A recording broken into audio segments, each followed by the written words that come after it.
They laughed when the grocery girl walked back into Global Corp 15 years later.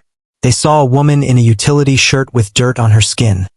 Someone who looked like she belonged in the service entrance, not the executive elevator.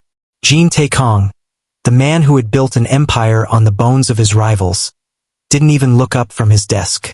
One of his elite Viper guards smirked, making a comment about how the help was getting bolder these days. Another reached out to shove her back toward the hallway, just like Tae-kong had done to a terrified little girl in this very building over a decade ago. Zara Okoye didn't flinch. She didn't shout. She simply reached into her pocket and slid a battered, plastic digital recorder across the mahogany desk. It looked like a child's toy. It looked worthless. Tae-kong's eyes finally met hers, his mouth opening to deliver a soul-crushing insult. But then she hit play. The room froze. The audio wasn't a song or a joke. It was the crystal-clear sound of Tae-kong's own voice 15 years prior, cold and murderous, admitting to the crime that gave him his crown. "You called me a bug," Zara said, her voice a calm blade in the silent office. "You said you don't waste bullets on bugs.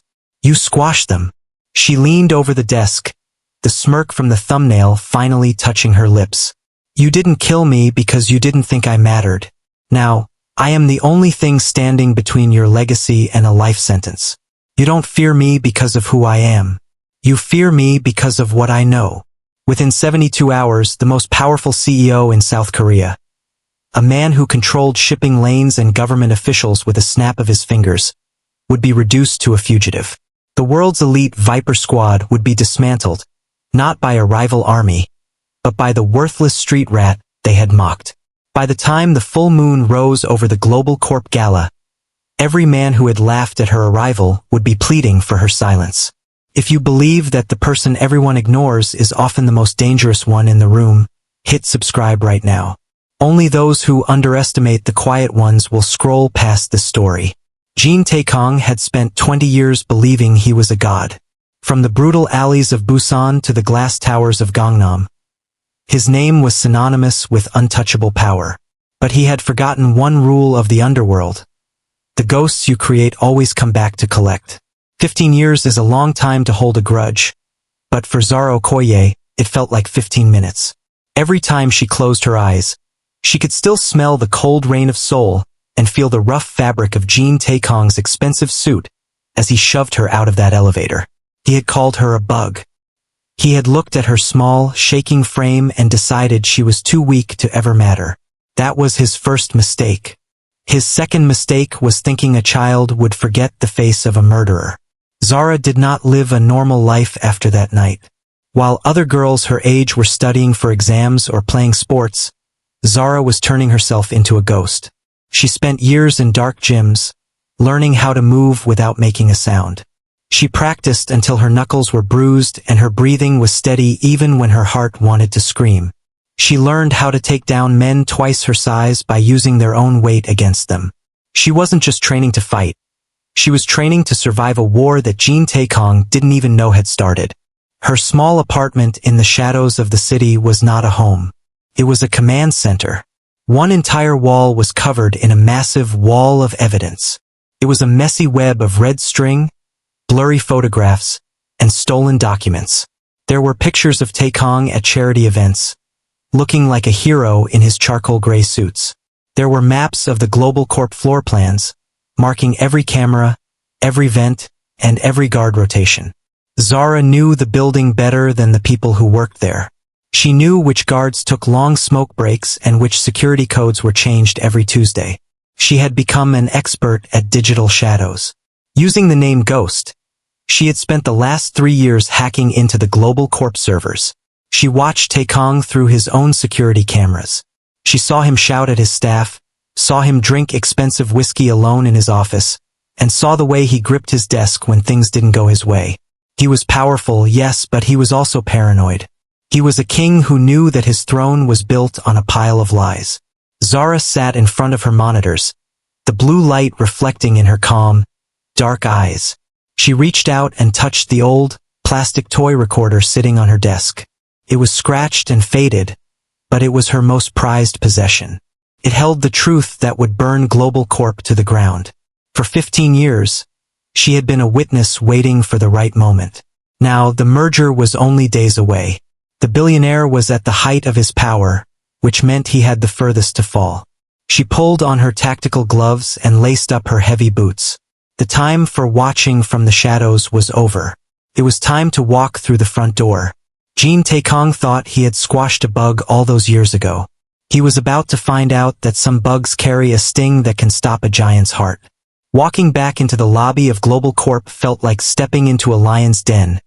But Zara did not let her hands shake. The building was made of cold glass and shiny steel, designed to make regular people feel small. 15 years ago, she was a terrified child on these floors. Today, she was a ghost wearing a new face. Her name on the forged ID card was Asha Monroe, a simple girl looking for a low-level job in the executive cafe.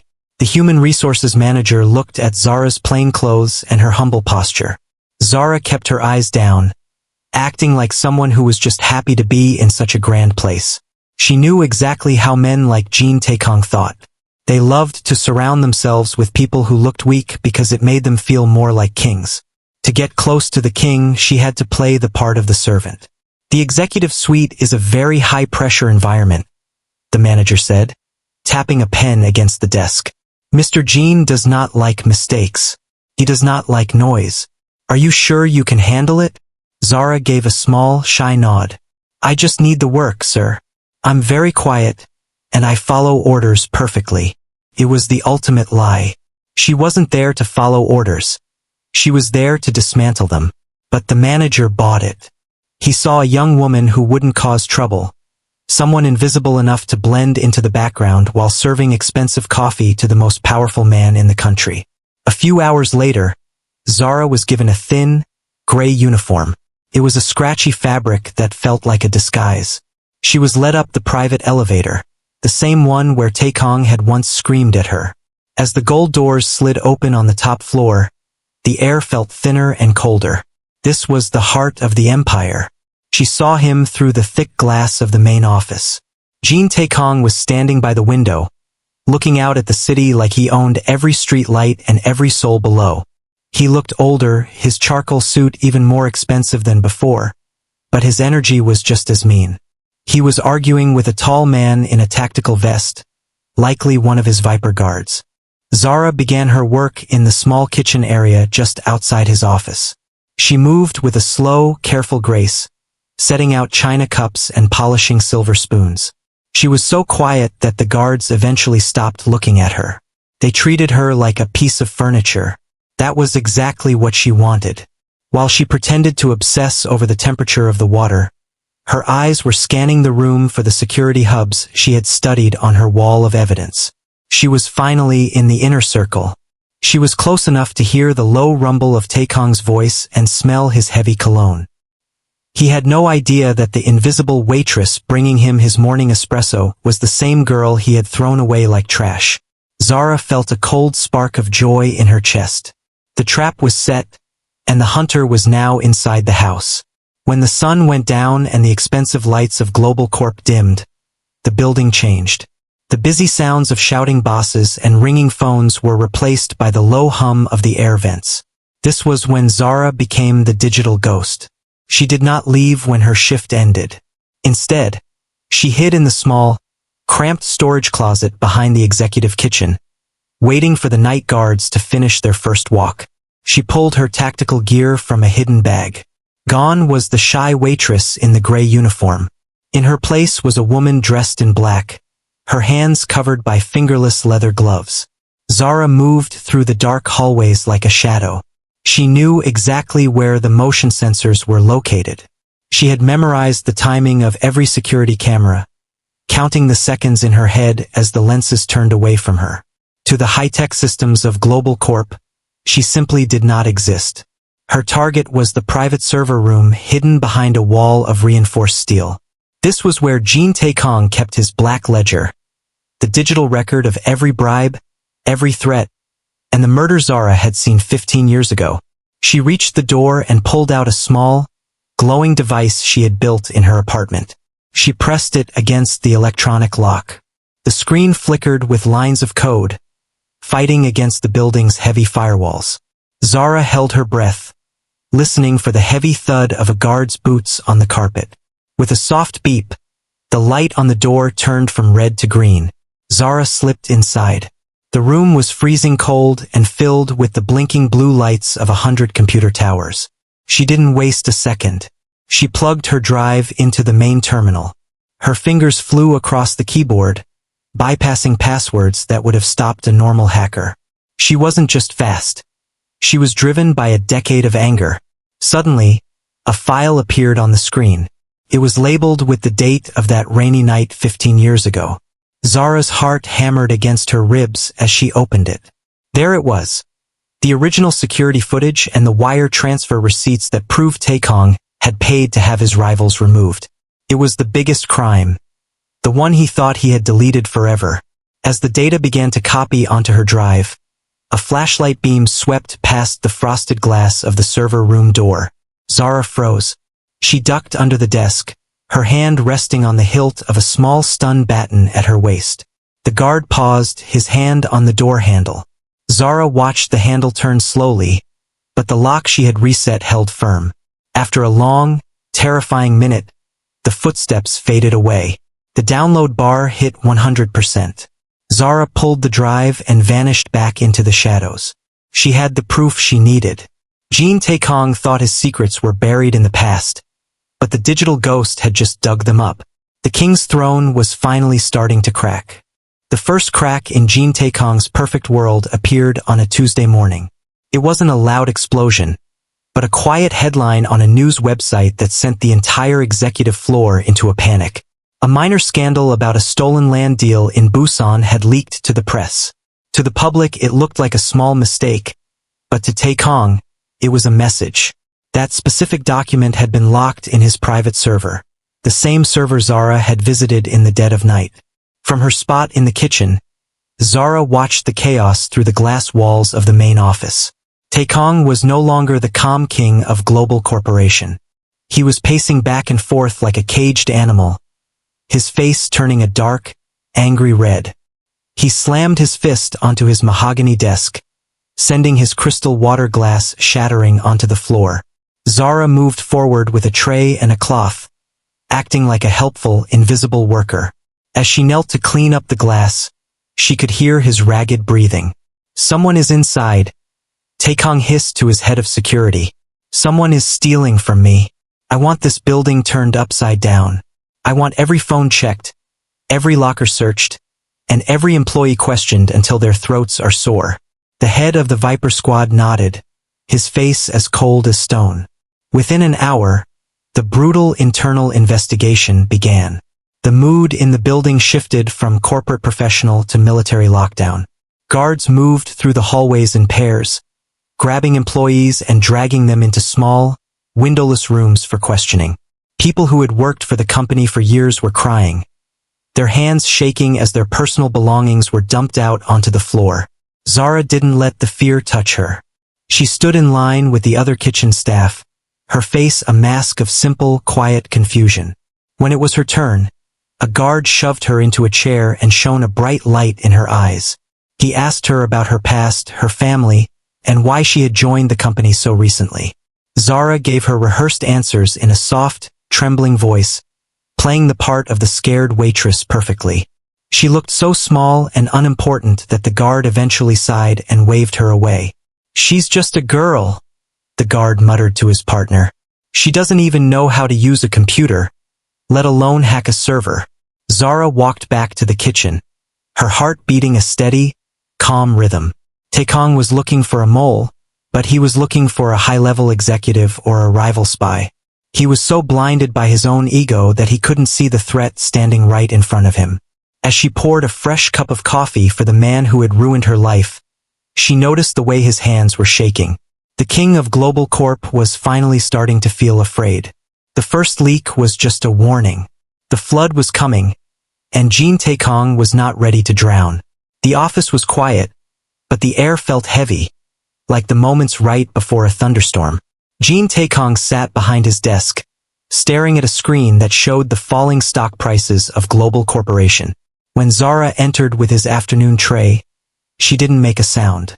She set the silver pot down with a steady hand, but as she turned to leave, his voice stopped her like a physical blow. "Wait," he said. It wasn't a request. It was an order. Zara froze.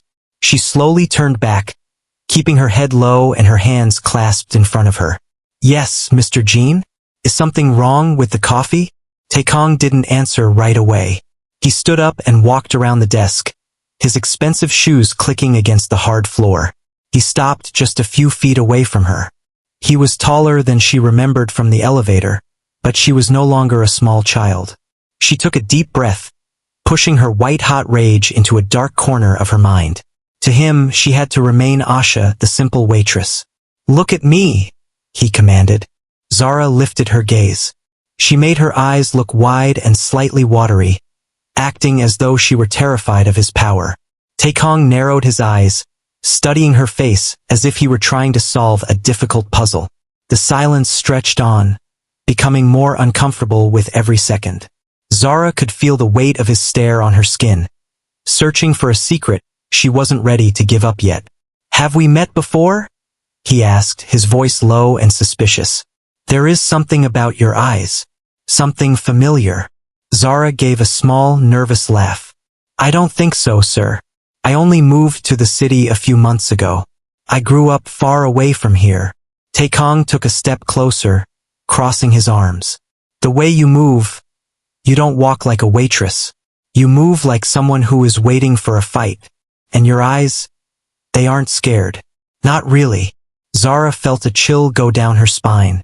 He was sharper than she had given him credit for. His animal instinct was telling him that a predator had entered his nest. She forced herself to blink rapidly and let her lower lip tremble just a little. "I'm sorry, Mr. Jean," she whispered, her voice cracking perfectly. "The guards, they have been so mean today with the investigation. Everyone is very nervous. I'm just trying to do my job, so I don't get in trouble." Taekong continued to stare at her for a long moment. He looked like he wanted to say more, to dig deeper, but then his private phone buzzed on the desk. It was another call from his lawyers. The first leak was spreading, and he had bigger problems than a suspicious waitress. He waved his hand dismissively, his face twisting back into a mask of corporate stress. "Get out," he barked, turning his back on her. "And tell the guards to check the kitchen staff again. I want no more mistakes." Zara bowed deeply and hurried out of the room. As soon as the heavy office doors closed behind her, the fake fear vanished from her face. Her eyes turned as cold as ice. He had sensed the ghost, but he hadn't recognized the girl. The high-tension game was getting more dangerous, but Zara wasn't going to stop. She was exactly where she needed to be. Zara retreated to the quiet safety of the executive kitchen, her heart still thumping from the close call in Jean Taekong's office. She didn't let herself rest. Instead, she pulled out a tiny earpiece hidden under her hair. While cleaning his desk, she had planted a microscopic microphone under the edge of his mahogany table. Now, the voices from inside the office came through clearly, sharp and cold. Taekong wasn't alone. He was talking to someone on a private, encrypted line. "The merger must happen on Friday," Taekong hissed, his voice full of desperation. "If the Minister of Justice doesn't sign those papers, the investigation into the old shipyard murders will restart.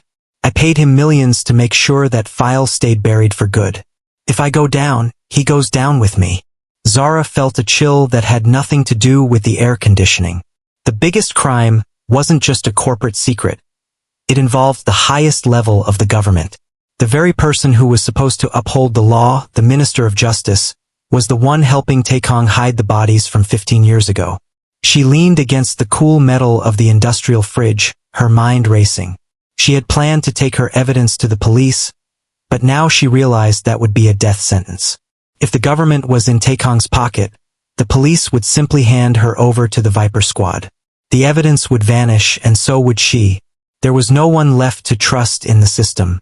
The system was the one that had allowed a little girl to be thrown out into the rain while a murderer became a billionaire. "I have to go bigger," Zara whispered to herself. She looked at the digital drive hidden in her pocket. It held the truth, But a secret truth was useless. To win this war, she had to make the truth loud. She had to strip away Taekong's power by showing the entire world exactly who he was. If everyone was watching, the minister wouldn't be able to protect him. The plan shifted in her mind. The upcoming merger gala was the perfect stage. Every news camera in the country would be there to watch Jin Taekong become the most powerful man in Asia. It was the moment he had worked for his entire life. Zara gripped the edge of the counter, a cold smile finally reaching her face. She wouldn't just stop the merger. She would turn his greatest triumph into his public execution. She began to type on a hidden handheld device, connecting to a satellite that Taekong's security couldn't track. She wasn't just a waitress or a ghost anymore. She was a broadcaster. She set the timer for Friday night. The trap was set, and the bait was Jin Taekong's own ego. He thought he was walking toward a crown, but Zara was making sure he was walking toward a cage.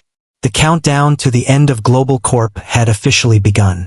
The grand ballroom of Global Corp was filled with the sound of clinking glasses and expensive music. Men in tuxedos and women in glittering dresses walked across the polished marble floors, celebrating the merger that would make Jin Taekong the most powerful man in the country. Taekong stood at the center of the room, his chest puffed out with pride. He looked like a king who had finally conquered the world. He didn't notice the quiet waitress in the gray uniform moving through the crowd with a silver tray, her eyes fixed on the giant digital screens surrounding the stage.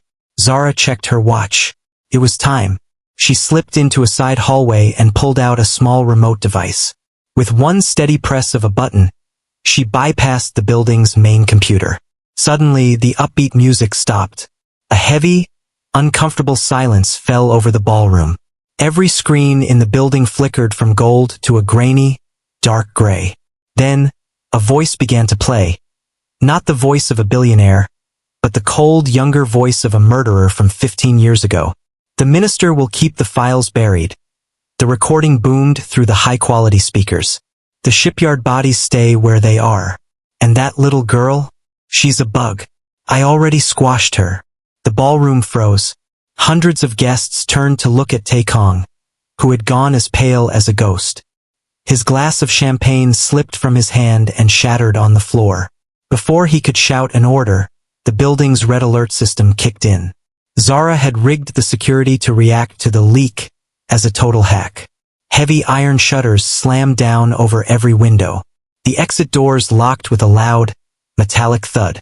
The lights turned from warm yellow to a flashing, angry red. "Lock down!" a guard screamed, but it was too late. Taekong panicked. He turned and ran toward his private elevator, the one place he thought he could find safety. He scrambled inside and hit the button for the roof, wanting to reach his helicopter. But the elevator didn't move. Zara had cut the power to the motor, trapping the doors shut. The man who had once used this elevator to throw a child out into the rain was now trapped inside it. The small, metal box that usually represented his power had become his cage. Through the elevator's intercom, Zara played the sound of a child crying. The same recording of herself from that rainy night. Taekong beat his fists against the reinforced steel doors, screaming for help, but no one was coming. Outside in the ballroom, the police were already cutting through the main gates. Zara stood in the dark hallway, watching the red lights flash against the walls. For the first time in 15 years, the weight on her chest felt lighter. She could hear the Viper Squad shouting as they tried to find the source of the broadcast, but she was already moving toward the back stairs. The merger was dead, the minister was exposed, and the king of Global Corp was trapped in a dark box, listening to the ghost of the girl he thought he had destroyed. The lockdown was total, and there was no way out for the man who had started this war. The red emergency lights turned the hallway into a blur of shadows and blood-colored flashes. Zara didn't wait for the guards to find her. She knew the Viper Squad would be heading for the elevator banks to rescue their boss, but she was moving in the opposite direction, toward the service stairs that led to the helipad. Her breath was steady, her mind focused on the mission. She was no longer the girl clutching groceries. She was a storm moving through the heart of Global Corp. As she rounded the corner to the stairwell, 3 guards in black tactical vests blocked her path. They were large men, armed with stun batons and heavy boots, and they didn't expect a waitress to be a threat. "Get back to the ballroom," the lead guard shouted, reaching out to grab her shoulder. Zara didn't waste a single movement. She used the economical violence she had practiced for a decade. As the guard's hand closed in, she stepped inside his reach, using his own momentum to throw him against the concrete wall. Before the second guard could raise his baton, she delivered a sharp strike to his knee and a palm to his chin. He went down without a sound. The third guard lunged at her, but Zara was faster. She spun behind him, caught his arm in a joint lock, and sent him tumbling down the first flight of stairs. It took exactly 6 seconds. 3 men were down, and Zara hadn't even broken her stride. She sprinted up the stairs, her boots echoing against the metal. Every floor she passed was filled with the sound of alarms and distant shouting. The building was dying, its secrets bleeding out into the world. On the 40th floor, the door burst open. 2 more vipers charged out, their faces twisted in rage. Zara didn't pause. She used a heavy fire extinguisher from the wall to block a strike, then used the base of the metal canister to knock the wind out of her attacker. She dodged a wild punch from the second man, tripped him with a low kick, and disappeared into the next stairwell before they could even stand up. Her lungs burned, but she felt stronger than ever. The higher she climbed, the closer she got to the sky and the end of this nightmare. Finally, she reached the heavy steel door labeled Roof Access. She threw her weight against it, and the cool night air hit her face. The rain was still falling, washing away the sweat and the smell of the sterile office. Across the helipad, a black helicopter was idling, its blades cutting through the mist. Zara stood at the edge of the roof, looking back at the door she had just come through. She could hear the guards regrouping below, their heavy boots thudding against the stairs. They were coming for her, but they were too late. The girl they had mocked was standing on top of their world, and she was the only one with a way out. She reached into her pocket, felt the cold metal of the digital drive, and waited. The final confrontation was only moments away, and the rain was ready to witness the end of Jin Taekong's empire. The wind on the roof was howling, and the cold rain felt like needles against Zara's skin. The black helicopter sat nearby, its blades spinning faster and faster, but it wasn't going anywhere. Zara had already jammed the controls. In the center of the helipad, a door burst open. Jin Taekong stumbled out, his expensive charcoal suit soaked and ruined. He looked like a broken man, his hair sticking to his forehead and his eyes darting around in terror. When he saw Zara standing there, he stopped. He didn't see a waitress anymore. He saw the predator who had dismantled his life in a single night. He fell to his knees, the water splashing around him. "Stop this!" he screamed over the roar of the wind. "I know why you're doing this. It's the money, isn't it? I have millions in accounts that the police can't find. It's all yours. I'll give you everything. Just give me the drive and tell them the recording was a fake." Zara walked toward him, her heavy boots clicking against the wet metal. She didn't look greedy or excited.